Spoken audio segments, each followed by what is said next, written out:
Are you having a hard time figuring out what to get Dad for Father's Day? You should check out Row 1 Brand's Vintage Pictorum Gallery. They have America's best sports art.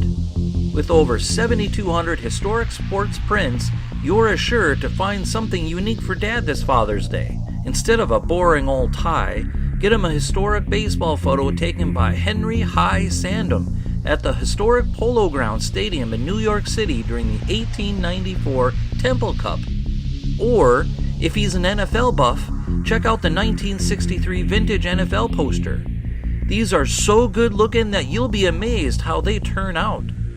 Shop now at sportshistorynetwork.com/row1 and save 15% off your order.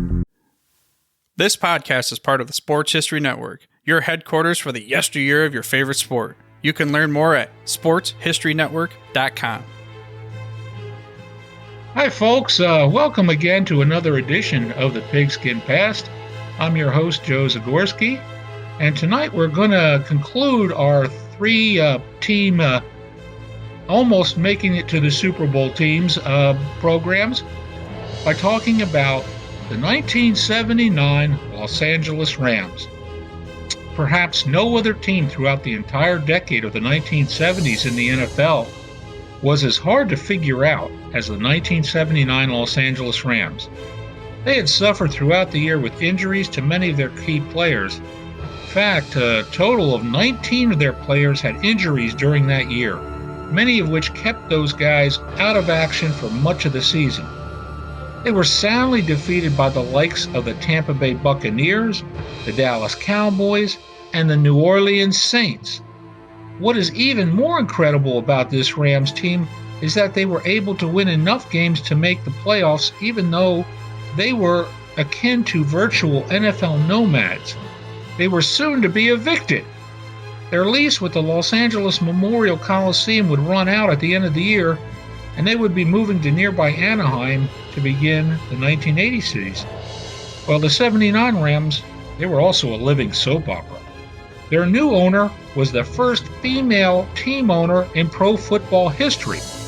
Her name was Georgia Frontieri, and she inherited the team just before the season began after her husband, team owner Carol Rosenblum, drowned while swimming in the Pacific Ocean. There were some people who contend that he was actually murdered, but the official statement of the cause of his death was an accidental drowning. It appeared as if the Rams were going to drown too in the middle of their season in '79. Their starting quarterback was Pat Hayden, but he was put on injured reserve after an injury ended his year. Jeff Rutledge got a chance to start a couple of games. He managed to throw a key interception in a loss to the Bears. Eventually, Los Angeles head coach Ray Malavasi settled on a signal caller named Vince Ferragamo near the end of the year. Just when you thought that you could read into the 1979 Rams, they turned in one of the greatest defensive performances of the ages in a 24-0 shutout win at Seattle.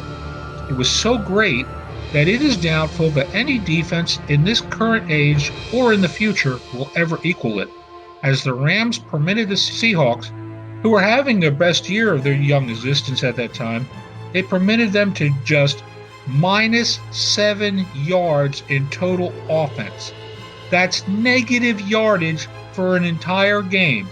Rushing, passing, returns, you name it. -7 yards. Just incredible. Offenses in the earliest days of the sport managed to get more yardage than that. And I'm talking the 1920s, okay? 3 yards in a cloud of dust. One run gets you more than that. The Rams defense on that day permitted Seattle to just get one first down all game long. Now, such a performance makes some of their other results extremely confusing. Their final 9-7 record belied the fact that they were playing in the NFC Western Division. If they were placed in another more competitive division, they would undoubtedly have not landed in the postseason in '79. But such was their luck, if you can call it that. Their first playoff game in the NFC divisional playoffs was at Dallas against the defending NFC champion Cowboys. a team that had routed them earlier in the 79 season by a score of 30-6. Well, Los Angeles' luck in that playoff game, however, was much better than it was during their earlier meeting. In fact, one could certainly ascribe that the Rams' 21-19 victory over the Cowboys in this playoff game was pure good luck and nothing else. Rams quarterback Vince Ferragamo, who did not play in the earlier meeting against Dallas, played like a seasoned veteran, but he did get lucky. His receivers were seemingly catching everything that came near them. One of those passes was a deep pass down the middle just a second before halftime. Ron Smith was double covered by two Dallas defensive backs when he leaped for the ball.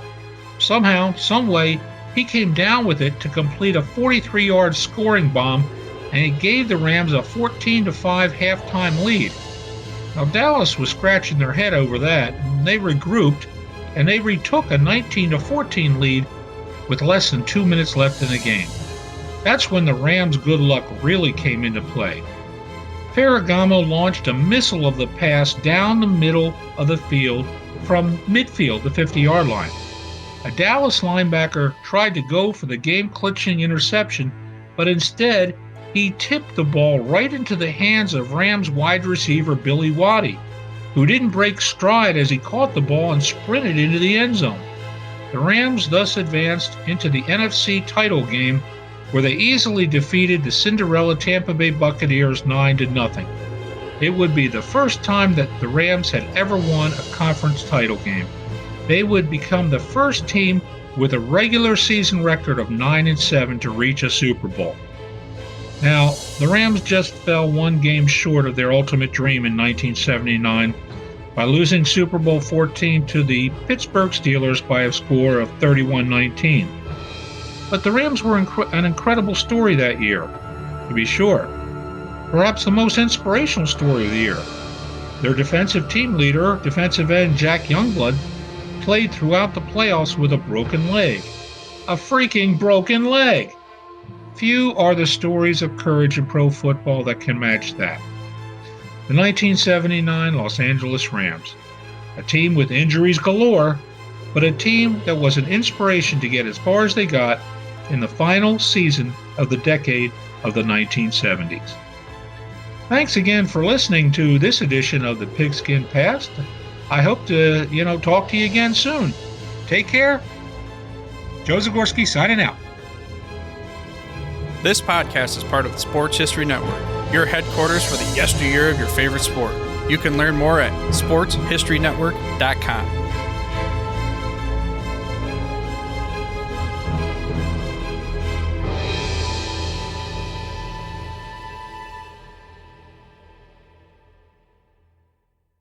We here at the Sports History Network proudly partner with 26 podcasts, all revolving around the history of sports. But did you know that many of our hosts were sports history authors way before they started their shows? It's true. We've got Joe Ziemba, host of When Football Was Football, Joe Zagorski, host of Pro Football in the 1970s, Mark Morthier, host of Yesterday Sports, Tommy Phillips, host of Lombardi Memories, and Scott Adamson, co-host of From the 55-Yard Line.